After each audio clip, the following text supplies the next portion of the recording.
What a nice moderation. Do we need to talk anyway? So, thank you everyone for joining today.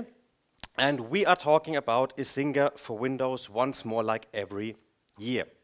So, the topic is Icinga for Windows and the monitoring of madness. And the funny part is, as long as Marvel makes movies, I never run out of topics for my talks.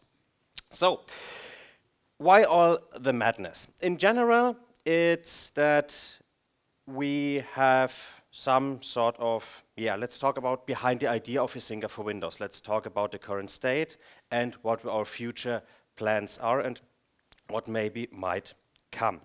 So, in general, when I started a talk, it was for me like, why do I start a reflection anyway? And to give a short summary, I play a lot of Overwatch 2. It came out some months ago. On average, I play around 2 to 4 hours per day and started the original version 6 years ago. So that means when you spend a lot of time with certain things, you believe you know better than anyone else. And sometimes that's not true.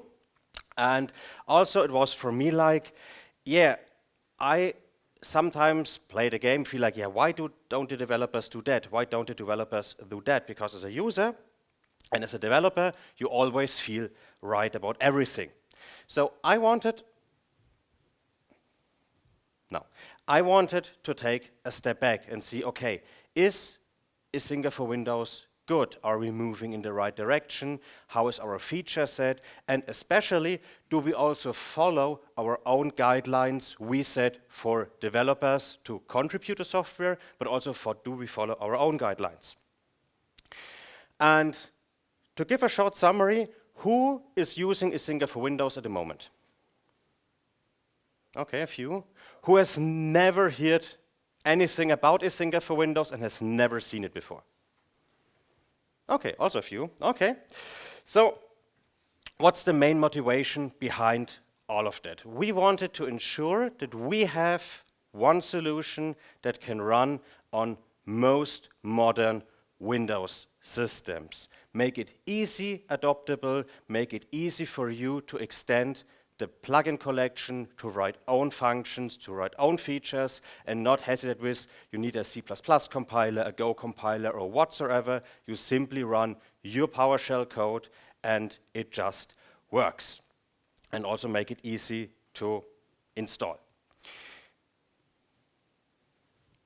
Takes a while.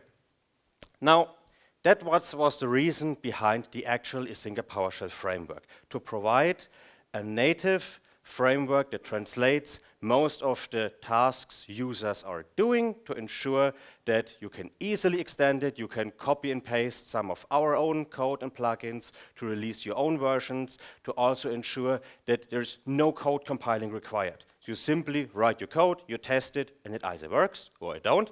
But in general, the idea is to make it as easy as possible, and if you want to do something, you simply replace the files itself, and it just works. We also wanted to make sure that when you want to create your own plugins, your own modules, your own integrations, that it is as easy as possible. You don't have to figure out how do I import modules, how to import anything related. We want to give you the tools that you can simply create your own plugin, your own module. Icinga for Windows will take care of all the rest, making sure that it's running, that it's working, and that you can do also the update yourself and do not require to worry about, did the developer update this function right now? Do I need to add my own code as well? So make it as easy as possible. What we also wanted to do is ensure that certain tasks can be run on the background very easily. So the simplest way is that we have an own background daemon. You can register your services to. For example, if you want to do certain actions in a 5-minute interval, you could write your own custom module, register it as a background daemon, and simply send a result to a certain web location, for example, every 5 minutes. You can also use it to collect metrics over time to get an overview of how is my CPU load averaging from 1, 3, 5, and 15 minutes, because it's not something Windows is doing for you like Linux. But that was a way we wanted to ensure it's possible.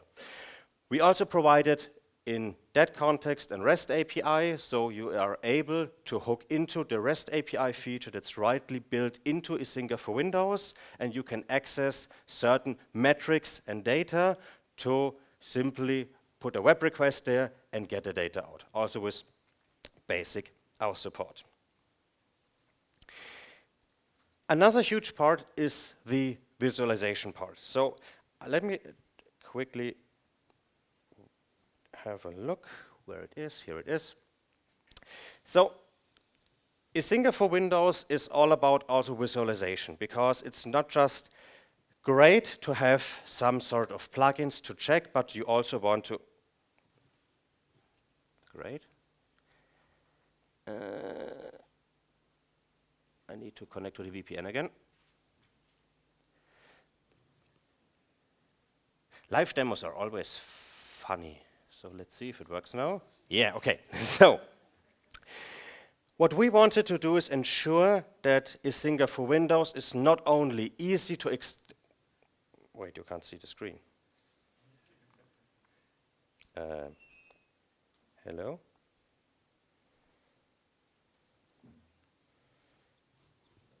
Give me a second.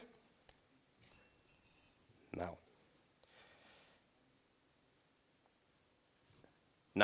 So we want to not only make Icinga for Windows as easy as possible for developers to extend certain things, but also standardize and ensure that every plugin you develop has the same look and the same feel to it.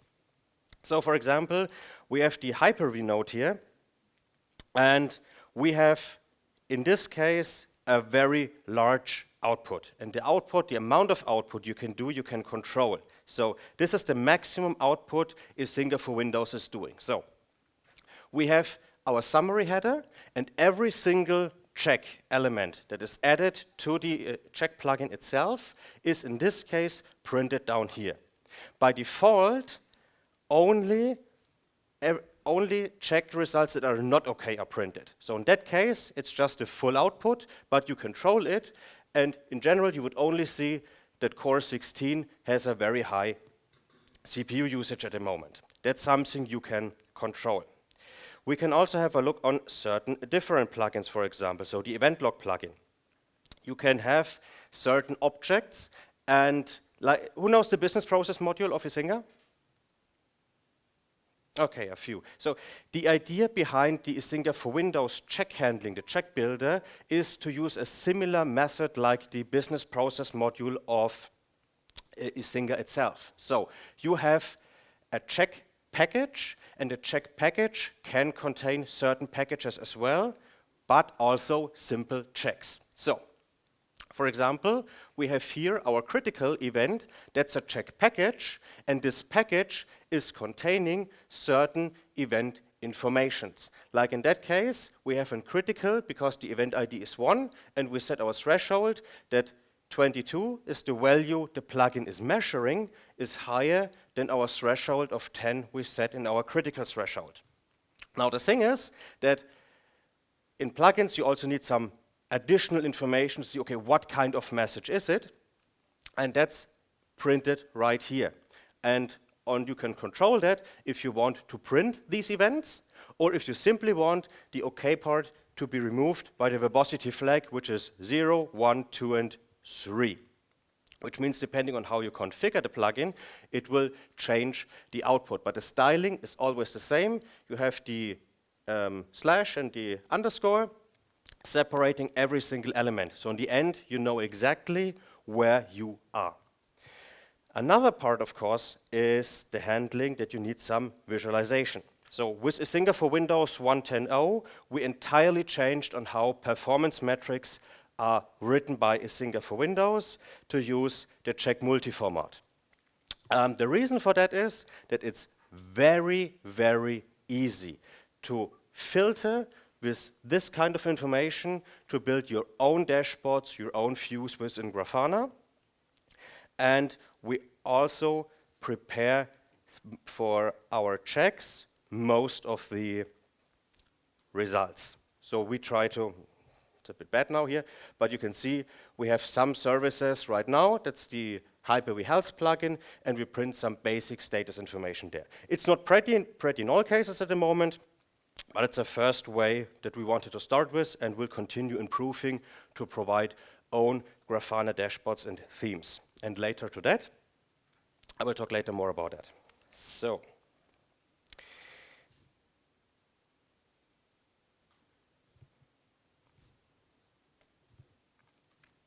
now, developing Icinga for Windows also brings some sort of challenge.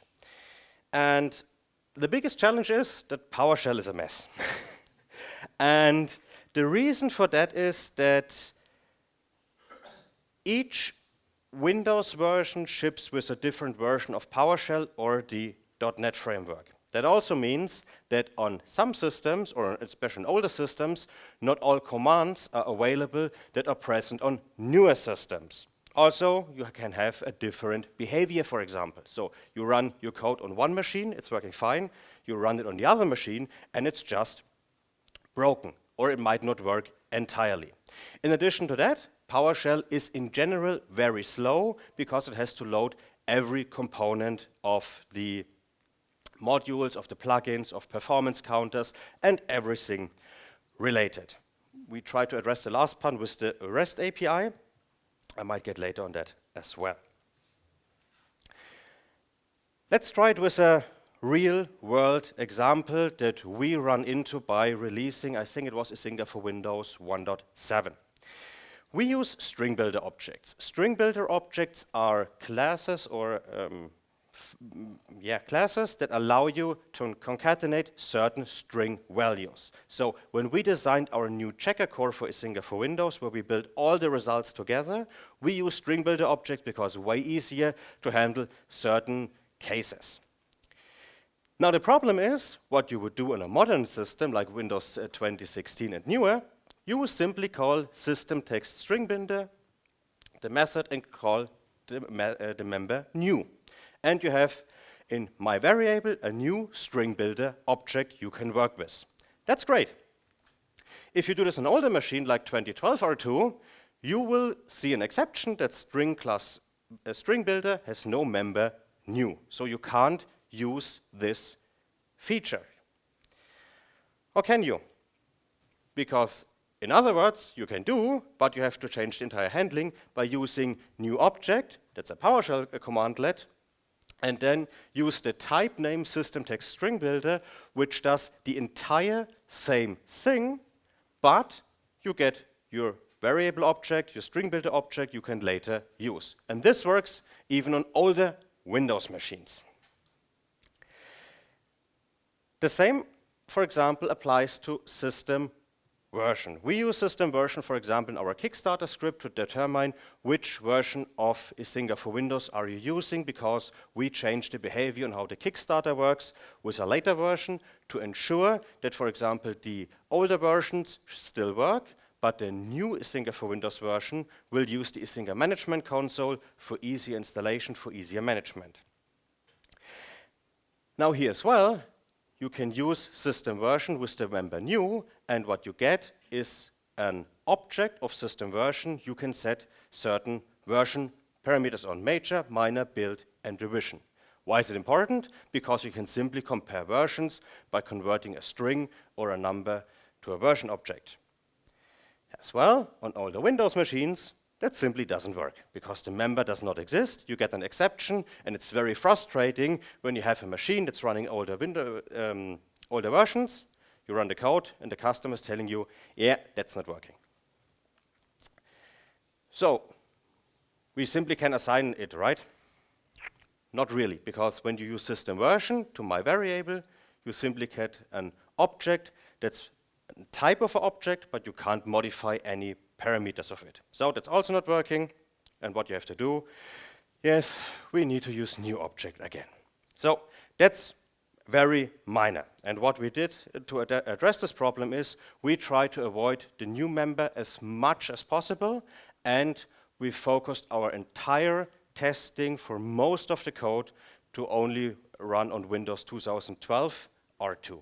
So everything we develop is only tested in first place on 2012 R2, and then once the tests passed, we move forward to 2016, 2019, which might also help you if you create your own functions, your own features, your own plugins. Always try to test it on the lowest possible Windows version you might have. Now, we also have to thing with unavailable commands. So for example, we do one very neat thing. Who is using the Icinga Director self-service API with Icinga for Windows? Okay, 3 people. Okay. It's a great feature, by the way, you should use it. So, what do we do in this case? We try to figure out what the IP address of the parent Icinga satellite or a parent Icinga master is. Based on the IP address, we try to look up the network routes on the local machine, if you have, for example, 4 network interfaces, to determine which IP address is most likely the right option, automated without any user interaction, that the monitoring can talk to the Windows machine. And this is a quite important feature because otherwise you just don't know or would have manually to enter every IP address for every single host you deploy. Now the thing is, on 2012 R2 and newer, there is a neat function called getNetRoute. That's natively part of the PowerShell. And you get all the routes available you have on your system and can, based on the metrics, the indexes, and everything related, you can build up your routes. You can simply look it up and see, okay, that's interface 2, and on that machine it's interface 4 we are talking to. However, older Windows machines, and we have a lot of them, like 2008 R2, don't support getNetRoute. You don't have that. So you have to develop your own function for that. So you have to dig into Windows yourself, ensure that you get all the information out there you want, and in that case, our function will simply return the interface IP address that matches best for the provided host address you are looking for. Now the thing is that when you do handlings like that, you have to ensure that it's working on all Windows machines and, for example, not deprecated on Windows 22 and newer, for example. So what you have to do is ensure that your code tests which operating system you're running on. If you're the older one, we use that one. If you're using the newer one, we simply use getNetRoute and ensure that the output type is always, in the end, the IP address for the user. So you have to wrap your own functions into another function to do all the logic behind that.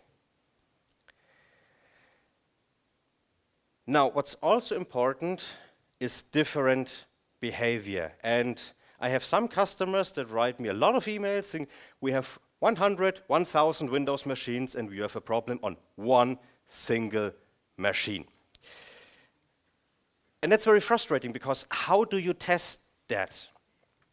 And the thing is that we learned a lot about that in the past year. So for example, you have always ensure that you have your functions encapsulated most of the time. Test it, somehow ensure that all the data is really focused only for this module and is not overwritten by something else. So for example, if you write your own module, your own code, is that the framework, for example, will always use our functions to ensure that the data we provide is valid, but when you create an own function that's identical named like the framework version or the framework function, that you get your output and we get our output. It's properly separated that way. Also, it's important that you store the result of your function somewhere in some variable and address it properly and work with the data also in your code. So let's have a look. We had a very big contribution for code. And what it does, it's an HTTP JSON response plugin that will connect to a JSON website or to a web service, receive JSON output, and you can use arguments to determine what keys should be present, what value inside the key should be present, and get a proper result. Now, what we experienced was that on one of our 5 test machines, we run the code to evaluate everything happening, that something was broken, because from this function, we expect a list of objects to be returned. Now, the problem is that on some machines, when there was only one element returned, it did not return a list of one element, but only one element and not a list, which makes it impossible to go through all the elements because the code simply doesn't work. And it was weird because it was only one machine, and interesting enough, it was on one 2019 machine didn't work, and on the other it worked.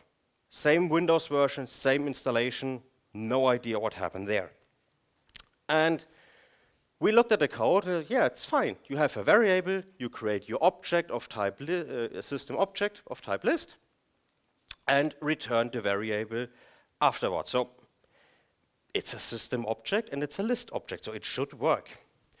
Now, the reason why it didn't work is that on some behaviors, on some Windows machines, when the variable was returned, the data type was lost. So it was simply some sort of object. So we had to ensure that the data type is forced for the variable we store the result in, which is great if you know that, but if it's changing on some machines, you never really catch it because you don't know that there's actually a problem. There's also a thing that's called arrays when you want to add an array to an array. So what you want to do is you want to have an array element added to another array element on a certain index, but instead of merging the arrays, you want them separately to have their data there. So what we saw is that when you have an array and you add another array, you expected that on location 0, you have OSMC is awesome, but on the array element 1, you want to have the array element in UTF-8 bytes. That's what you would expect to happen. The problem is that in that case, it simply merged the arrays, and on array index 1, it just said 123, because 123 is the first element of our UTF-8 byte array. So, and then what we realized is, yeah, that's not how PowerShell works, because in order to make that possible, you have PowerShell to tell that you need to return a collection of elements, which is you have to return, put a comma there, and then return your variable. Any other program or language is doing it that way?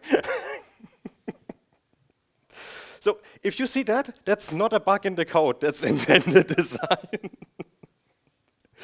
So, it's very frustrating sometimes. So, yeah. Beside that, there's also a lot of different expectations sometimes. So, for example, you have a developer versus user versus the reality. And then, to be honest, everyone is right in his own opinion, because there are some expectations. You want a certain approach to test your code, a certain approach to fetch your metrics. You want the result to be always identical. Now, my favorite plugin for that is the service plugin of Icinga for Windows. So, who is using the service plugin? A few, okay. So, what is the design of the plugin? The plugin is designed like in previously DNS Client++, that you can check your Windows services if they are running, if they are stopped, or in which state they should be in. Now, you don't want to check every single service, because on Windows there's something called automatic services. That means what you want is that every single service that is startup type automatic, which should be started when you boot a machine, should be running. The problem, however, is that some vendors are misusing services as one-time events. So what we did is that we ignore services that are gracefully shut down. And I want to give an example for that, to give you just an idea on what I'm talking about. Okay, so, for example, I have modified the version of our check plugin. So, if I run invoke Icinga check service, that's our service plugin, then I have two options. I have one with a flag legacy mode. This is the one that NS Client++ used to do. If the service is not running automatically, it will give you an output that the service is not running. Can anyone see it? So, if I run it without the flag, there's a difference here, because on the left side, we now have a bunch of criticals that certain services are not running. Our intended behavior is that 49 services are now K. Why? If we take a look, for example, on the full output, we see Microsoft Edge Updater service is stopped but not running. The TPM service is stopped but not running. The Windows biometric service is stopped and is also not running, but biometry is working. Now, the thing is, what happens is that these services are set to automatic, are run during the system boot, and once they are completed, they will shut themselves down with exit code 0. That means that it's no problem. Now, the thing is, you can go there and see, okay, let's have a look on the services. I'm going to open the task manager. Oh, it's dark mode now. Great. I've updated Windows 11 right before the talk. So, yeah, I like it. I like it a lot.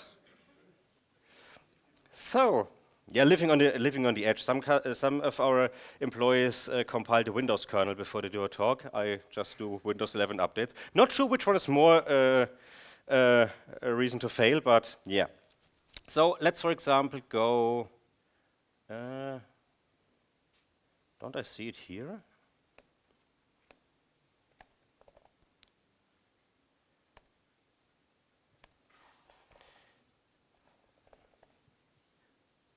Services. Let's go there. So the thing is, when you look at the so let's filter for startup type. We have, for example, here a service, the Intel TPM service. It's startup type automatic, and it's not running. So you can run through there and see there are some services that have this problem. Now, the reason is why this legacy mode flag is not part of the plugin is quite simple. Of course, you can do something like this and say, okay, yeah, these are all false positives, I don't care. So let's say I don't want the Edge update service to be included there. You can exclude that. Now, the problem is that when you go, for example, like something very simple, if I stop the, if I stop the spooler service, we take the spooler service as example now because it's quite easy and it's a no-brainer to not use it for this example. So if I run both plugins now and the spooler service is stopped, let's assume the spooler service is a service that is defined to start automatically and it will shut down itself gracefully. Now, the old behavior will tell me that the spooler service is not running somewhere here. Drucker Warteschlange, here it is. So, with the legacy mode, the plugin will tell me, yes, the spooler service is not working. Great. Our version of the plugin will say, yeah, it's fine, because the service itself shut down gracefully. Now, you say, yeah, that's a false positive. Let's filter that one out, because a false positive. You don't care about the output of this service. If we restart the spooler service now, and then simply kill the spooler service and run both plugins as well, then we see a different problem. Because now our version of the plugin will tell us that the spooler service is no longer running, because we terminated it, which means it's not exit code 0. While the plugin, where we said, yeah, it's a false positive, we filtered out that because it's a false positive. So you no longer know that in case the service really fails, that the service actually died and you might have a problem. And that's the reason why this legacy mode, or the new behavior we implemented, is, in our opinion, a great idea. But I would love to hear your feedback and your opinion on that, because regardless of what way you're doing, there are some problems as well, because we have user feedback that tell us, yeah, but my customer is stopping the spooler service.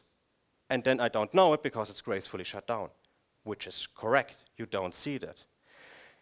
Our approach to that, for example, would be to have not only the checks run to check for all services, but the most critical ones to simply test them explicitly, because then it doesn't matter. Because if you specify that you want a certain service to be running, you can see it regardless, because then the exit code is not important, because you tell this service has to be, the default parameter is running, that is running by default. And if I gracefully shut down the service, where is it? Yeah. Then the plugin will tell me that the service is critical because it's not running. And that's basically our approach. So I would love to hear your feedback on that. So hit me up. I'm 2 days in the conference. We can have a discussion on it. If you believe the legacy behavior is the better one, for my beliefs and for some users, I think it's the better way to use it like that and use the additional monitoring of additional services to tell Icinga to check specifically for one service to be running. But I would love to hear your feedback on that.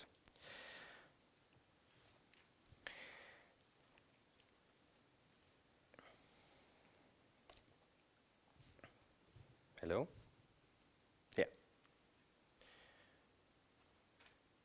So that's just in case the demo didn't work. I have it on slides as well. So basically it's just a summary that the thing is, I'm not sure why it happened that Windows services became a one-time event, because you have scheduled tasks for that, and you can do the same thing. I'm not sure why there are vendors out there using a service binary to do calls immediately on the startup and then simply don't run them. I don't know. Maybe there's a software vendor here that can tell me why. Would be great. Or it's just something like, yeah, it's possible, then we can do that. And of course, you can also exclude more services, for example. That means all the services we have here that cause a problem, of course, you can exclude all of them. But then, once a service of them fails, you never know that there is an actual problem there. Yeah, where does it? Well, so, yeah. So from our recommendation is use the automatic service handling and then check every single service you have by their own check, or a bunch of service checks that you know that there's a problem there. If a user really shuts down a service, maybe remove the permission of the user to stop services, but that's something you could do. Now, another plugin, TimeSync plugin. Now that's a bit more interesting, because when we designed the TimeSync plugin, we were like, yeah, we want to ensure that a Windows machine is within a certain time zone, or the time is correct.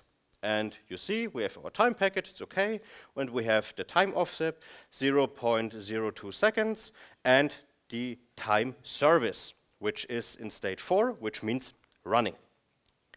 Now, what also happens is that you have certain customers that using VMware, for example, and the time service is not running. The thing is, that's fine, because the time is provided by the ESXi provider and not by the Windows time service. So that means in that case, it's intended that the time service is not running and the plugin is printing a false positive.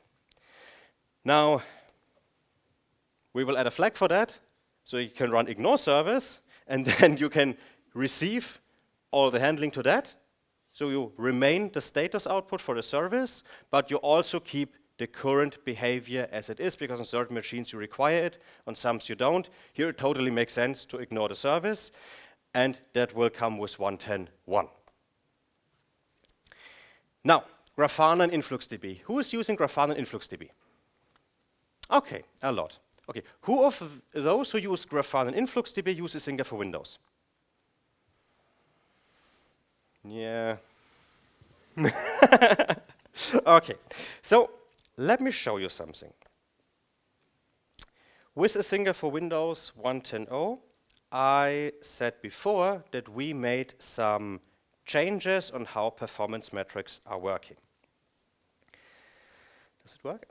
Yes. So, what we do is that we provide the Icinga integration for the Grafana web module. So you can simply install most of our plugins, not all of them, but we're working on it, to get a certain very simple output on what kind of metric is there, is it properly running, is everything fine. Like here, total snapshot size, for example, the number of snapshots and the snapshotted VMs. That's a metric that is useful. Now, what we also have is that with Icinga for Windows 1.10.0, every single plugin collection, plugins, Hyper-V, MS SQL, will ship with a predefined dashboard. This dashboard is designed by us, and you can simply install it in Grafana directly in case you're using InfluxDB2. That's directly inside the plugin repositories. Now, we have the uptime, for example. We have some total pending updates. In that case, every update is installed, but there's a reboot pending, for example, on the Windows machine to apply the updates. You get a notification there. You can, for example, have a look on all CPU cores that you have and get an overview on all the CPU cores this machine is having to get a deeper dive into, is there a certain core that's running a problem. We have the memory information there, page file, each single disk. Also, not sure if you can see it, but there's a blue dot here, which is the partition size. So you have the partition amount, the usage right here, and the size up there, so you have a better understanding on how it's going. And all these dashboards are natively shipping directly with the plugins. There's, of course, some things that we want to extend or to improve over time, like the services down here that you can get an overview. But in general, that's a great start. It's not the idea to provide the perfect dashboard for every single use case, but to give an idea or some basic information overview on where you can start with. How do queries look like? How can you build your own queries using the new check multi-metric to build your own views? And that's not only happening for Windows itself, but of course also for Hyper-V and MS SQL. And I just figured out I forgot to start the MS SQL server. So we stick with the Hyper-V node, where it is, Hyper-V base. And you get an overview of your Hyper-V server. How is the CPU, memory, and storage overcommitment? Are you overcommitted to somehow? Are you, for example, you have 1 terabyte of storage, you have flexible disk spaces, and you start 20 VMs with 500 gigabyte storage, you might run out, so you see it in the performance metric here. You also have the status of your virtual switches and every single virtual machines, including snapshot data, how much snapshots you can run on the machine. For example, the snapshot prediction count in that case, yeah, the snapshot is pretty slow, so the prediction count is pretty high, but you get an idea on how much or how soon will you run out on snapshot space, for example, and when was the last snapshot. Just to give a very, very basic overview information on what is actually going on my Hyper-V environment. And what you can also do, of course, is you can do some better integrations with Icinga. So for example, when I click on shared navigation, let me simply delete. How do we delete them? Here. So who is using navigations or custom shared navigations in Icinga Web? A few, okay. Maybe I give you some new ideas. So what you can do is you can create, when you click on the settings wheel on shared navigation, you can create navigation items. Now, what these do is that you can create menus on the left side here, but you can also create host and service actions. So for example, when I click on the Hyper-V host here,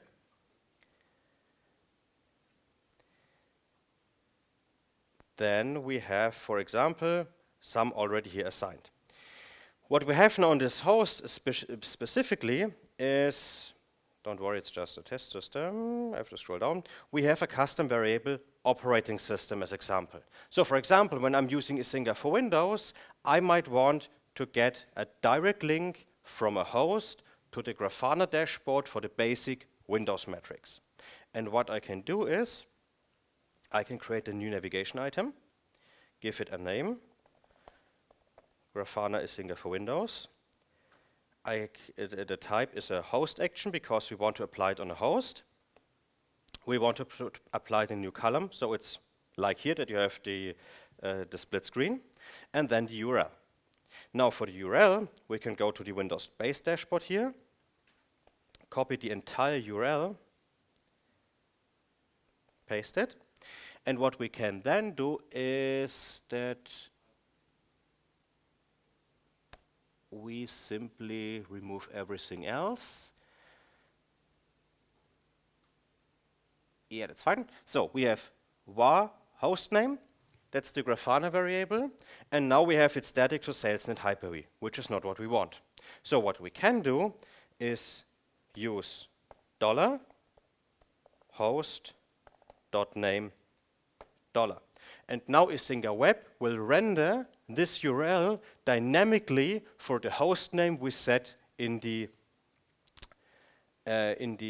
object in Icinga. And what we can also do is do a filter, because we only want to apply that on Windows machines but not on Linux ones.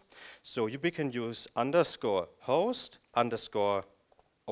because OS is the custom variable, and go like, we want to have it if the name has Windows in it, then we apply it. Then we click on Save. And we now go back to the Hyper-V service. Then we have Grafana Icinga for Windows right here. I can click on that, and now it will create an iframe directly to my Grafana dashboard for this specific host. And I can even configure all these settings above here if I want to. If I have a look, for example, say, yeah, that's faked, great. Let's head to the UPS server, which is down. So we click on that. We have Grafana Icinga for Windows here. I click on that, and now there should be salesnet UPS standing there, hopefully. Yeah. And now we're on the UPS server. And so you can do several integrations and filters, not only to Grafana, but also all your other, for example, CMDBs and so on. So if you have custom variables with your URL, for example, to certain tasks or to certain IDs within your CMDB or ticket systems whatsoever, you can simply integrate it that way and render the links dynamically. What do you think?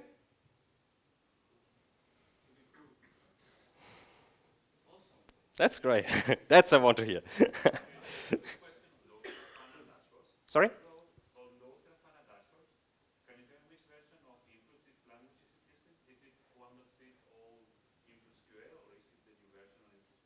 So the question was if you can decide which Grafana InfluxDB version you're using, and if it's InfluxQL or Flux. So the Icinga for Windows dashboard are written in Flux.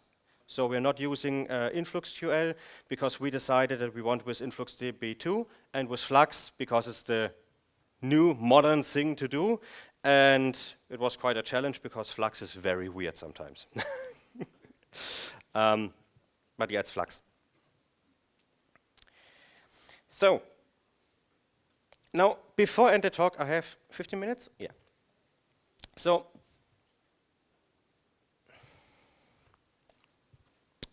before I end the talk, let's talk about what's next. What are we going to do? At first, we will release Icinga 1.10.1 in December. What we're going to do is we are addressing some of the issues that currently occur. We have one issue that's already fixed, which is that the new background service was way too aggressive with the migration, which broke the handling to register own background services. That's fixed and will also patch itself during the update. We have some plugin errors. So one is very funny, to give you another idea of testing problems, is that, for example, we have the Discals plugin. And the Discals plugin on some environments is having a small problem. Why? Because the plugin tells you there's an error of units that are not properly handled. And it took us a very long time to figure out on why the Discals plugin is printing this error, because it doesn't make any sense. The plugin configuration is fine.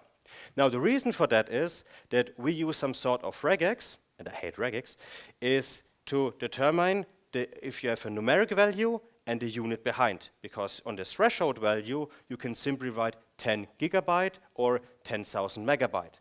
That's fine.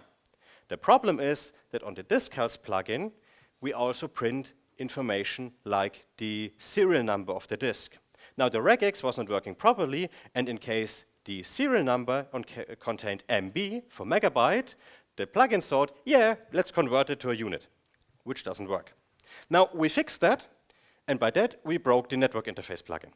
So that's the reason why this bug is still not fixed with 1.10.1 yet, and we have to address because there's some more rework to be done. So, yeah. Stay tuned on that. Just to give you an idea, it's sometimes very, very funny because it took us a while to get the Hyper-V server to print the exact same error because we didn't know what the error was. But then, yeah, it was very obvious. We also have one report right now, and we could reproduce the problem with the REST API not starting. We're not sure why yet, but that will be all fixed with 1.10.1. We're heavily looking into that to ensure that everything runs smoothly. And also, we add the ignore flags to certain plugins. So, for example, the time service plugin will then run as expected.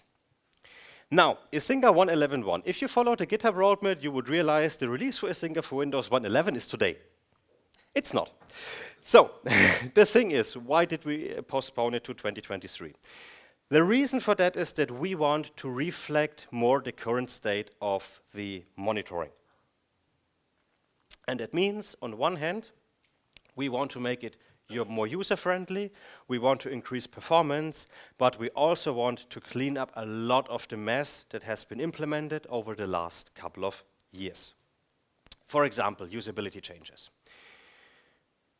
Who knows the Icinga management console? A few, okay, so those who are using Icinga for Windows maybe know it. So the Icinga management console is some sort of interactive text UI. You can configure everything regarding Icinga for Windows, on where you talk to your masters or your satellites, how the communication should be done, and everything related. Now, what we want to do in first place is to ensure that the IMC is more integratable with your own code, because we have users running, yeah, I have some code that requires some configuration, but I have no way to hook into the IMC. That's one part that we want to clean up the entire IMC, make it more modular. On the other hand, we also want to add the possibility that you can simply reconfigure the entire environment of your local system by one simple command and not require to add your code or your configuration there as well. Simply reconfigure it and done. What we also want to do is that we want to extend it like a config package that you can create, so you not only have to specify what kind of Icinga satellite you're connecting to your master, but also what background services do you want to have configured, what background daemons should be installed to make it really a one-time experience to say, yeah, configure it once, and then it's identical on every single system. Another thing is that we want to rework the checker core. Right now, especially with the health check plugin and the network plugin, we realized, yeah, we need to do some rework because we are doing lots of cross-conversion of certain units, of certain handlings, and also not catch everything. For example, right now, you cannot combine different unit types. So for example, if you want a disk plugin and you want to have, yeah, alert me on critical when it's 10%, but on warning you want to alert when you have 500 gigabytes left, that's not working because they are not interpreted on the time the check is handling on, yeah, is the threshold handling, is the warning bigger than critical, for example, which is a plugin misconfiguration. So we want that to fluently work and also reduce lots of overhead and store the data more efficiently. In addition to that, we will make some changes to the plugin providers.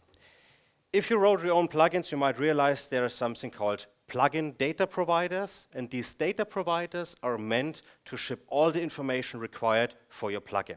So for example, if you run the Hyper-V plugin and you want to have your disk checks to determine how the snapshot size is, how large your disk actually is, you require to have the plugins installed, because the plugins provide the data provider for the disk information. Now, what we want to do is ensure that the basic data providers are present inside the framework itself. That means CPU, services, memory, everything related is inside the framework, and a simple and easy data provider you can then use on all plugins around. So you no longer have to install your basic plugins if you want to use Hyper-V, but you can simply install Hyper-V itself and use it with the framework together to reduce dependencies and also ensure there's a more generic approach, and we not store much or as much data as we do now, which is another big topic, the background data collector. Right now, what you have to do is you register a certain plugin and run it, for example, every 30 seconds to execute it and then fetch all the metrics and collect your metrics over time. So 1 minute, 3 minute, 5 minute, 15 minute CPU usage.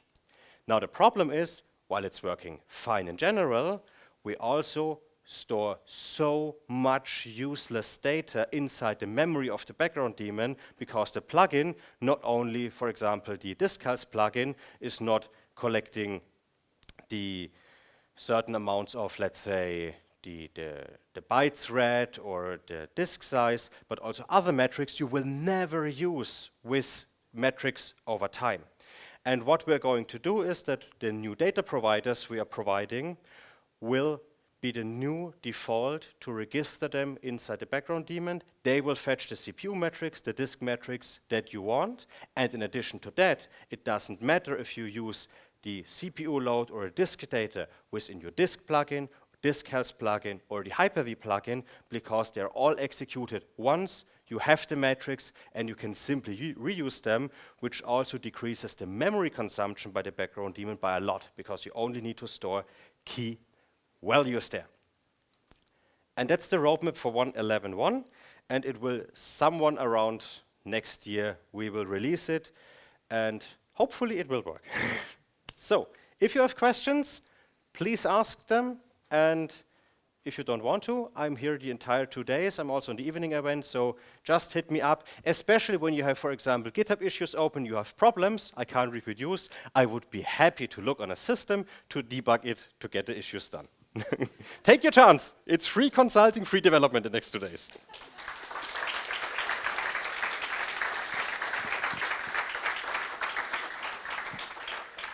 Thank you very much, Christian. That was a really insightful talk. And of course, you will get a little present. Thank Hooray. you for speaking at OSMC. That's the only reason I do the talks, for the presents. Say it again. Oh yeah, and the water, yes. That's true. So I'm opening the floor to questions now. Feel free to ask them. If you have a question, I will come over to you with a microphone so everyone can hear your question. Who would like to go? Yes, I am running. Hi, Christians. When you show your demo, there was a host, as an Icinga host, and it has a set of services configured on that. Yes.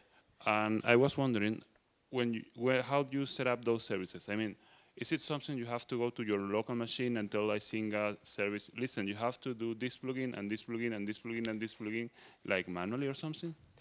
No, so basically on what I do, I think there are different approaches to that. So what I love is I use the Icinga director, and what I define is service sets. So all you have to do is ensure that the Icinga agent or your monitoring capability, like an NS client or anything related, is installed on the machine, and the plugins are installed on the machine.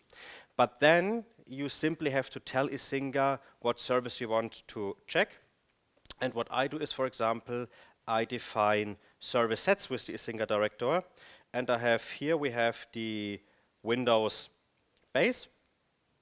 And I tell it, apply it to every host that has in the operating system variable Windows.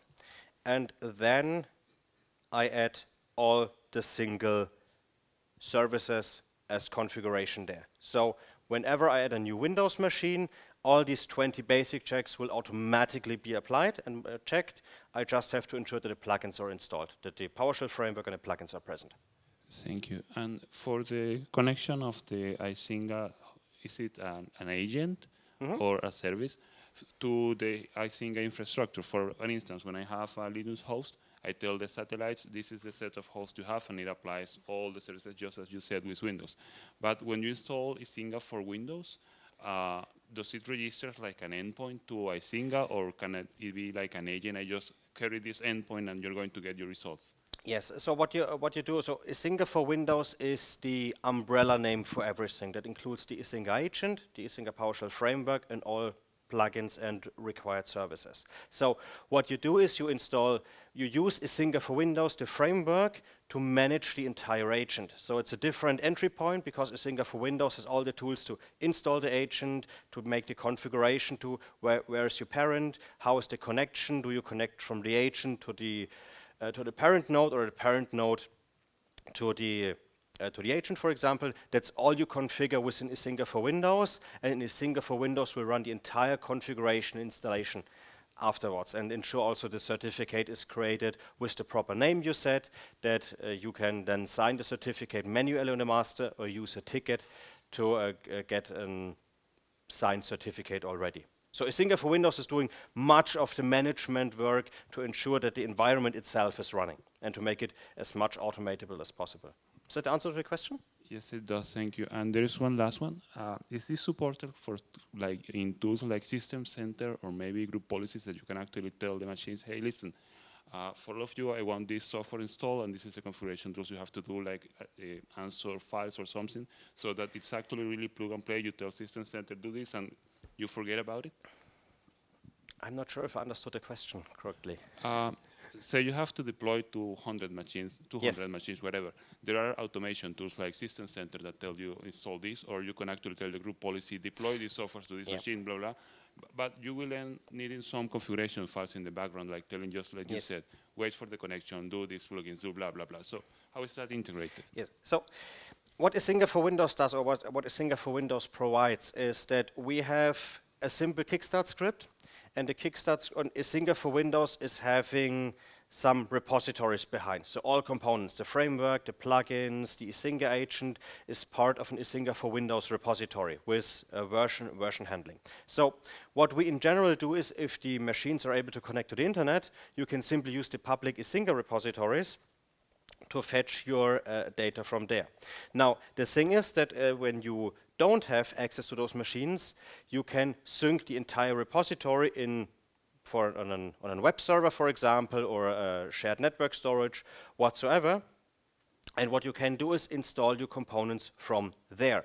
So what you in general would do is that, for example, this script we have here, this is Icinga for Windows PowerShell script, you put together with your repository, you sync it down inside your environment, and on the automation side, you simply download the script from your local network somehow, run it, and then it will install the framework itself and ask you if you want to run the management console afterwards for configuration. In addition, you can also prepare everything already in a way that on this call down here, where you call the script, you can run your installation command. So there are some, I think we have some examples somewhere on how it looked like. We have here, for example, the install command that will use the director self-service key to connect to it, the director URL where you want to connect to, the URL to the stable repository of Icinga for Windows, and you can provide all this information, and then you simply run the script, execute it, and Icinga for Windows is installed and is ready. And that's something we want to improve with 1.11 even further, to ensure that all handlings like background daemons, everything is also included down here. Okay, I think I saw a few more hands. Yes, one. I am coming. Hello. What's about the licensing or signing from Microsoft for Icinga for Windows? The licensing? There had been some, I don't know how to say, to ask Microsoft to signing the code signing. Okay. So Icinga for Windows in general is not designed for code signing. The reason for that is that I think it's around 800, 900 files of PowerShell modules now. And you have to sign every single module. As far as I'm never dug very deep into the entire PowerShell signing process itself, but it seemed that you would have to sign every single script in every single module of that, which makes it impossible to properly work, in my opinion. But I'm not an expert on that. I never really digged very deep into that, because we also never had the inquiry that you require to run it signed. But if there's a requirement, if there's an expert here, maybe you know, I don't know. I haven't really looked into it very deeply. Because I know from our Windows admins that they are asked to not to install software on Windows that is not signed by Microsoft. But Microsoft is not signing the code itself. So what you do is you sign the code yourself. So for example, that Icinga would purchase a code signing certificate, and we would sign the Icinga agent or the module. But Microsoft is never signing the software, for example. So so we can't go to Microsoft and say, hey, Microsoft, can you please sign the Icinga agent? Because that's not really what happens there, at least from the signing process. Because what happens is when you install Icinga, the agent right now, I think there is a prompt that it's signed by an unknown publisher. And that's something that would be great to change. It, for example, tells you this MSI package is signed by the Icinga GmbH. That's something, that's the point. But I'm not sure if, I might be wrong, but I don't think Microsoft itself signs code or agents or installer packages. Maybe Blarim knows, because Blarim had contact with Microsoft about that. So basically, we had that discussion with a customer, and the requirements was quite similar to what the question was.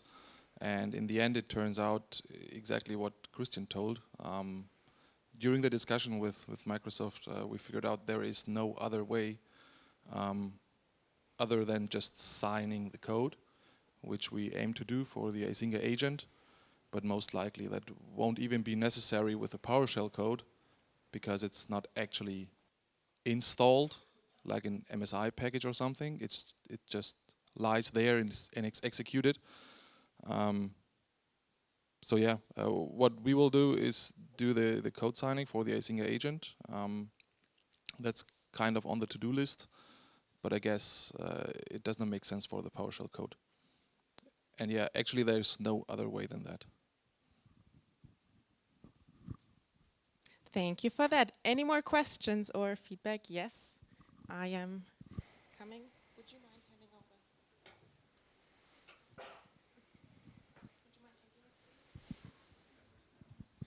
Thank you. If we update Icinga for Windows on all of our Windows systems, what is the recommended way to update the Icinga configurations for the checks? Is it baskets provided in the GitHub repo or something else? That's a difficult one, because I know. So in general, when you update Icinga, you can see on the machine, you can simply run update Icinga and will update to the latest version.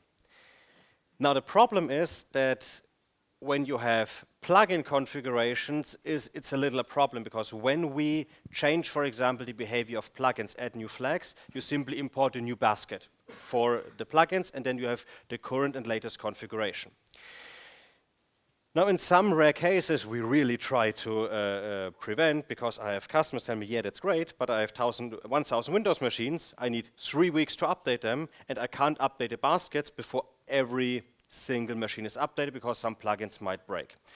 And that's something we try to prevent, and we try to ensure that when you update Icinga, for example, that you can update the basket simultaneously. So you simply update the basket, and then you update Icinga for Windows afterwards. And most of the time, I think we had 1 or 2 times that there was a breaking change on how the plugin execution was working, which caused some problems, and you have, I have no way of updating everything really, which is a problem. We try to prevent it. So so in general, you shouldn't have to worry about that. So in general, if you update Icinga and then you update your baskets, you should be fine. There shouldn't be a catch. There shouldn't be a problem. And we really, really, really try to avoid that because it's nothing you can handle. It's impossible. Okay, I think we don't have much more time for any more questions. If you do have one, though, feel free to come up to Christian. He's available, as he said, today and tomorrow all day. So thank you again, Christian.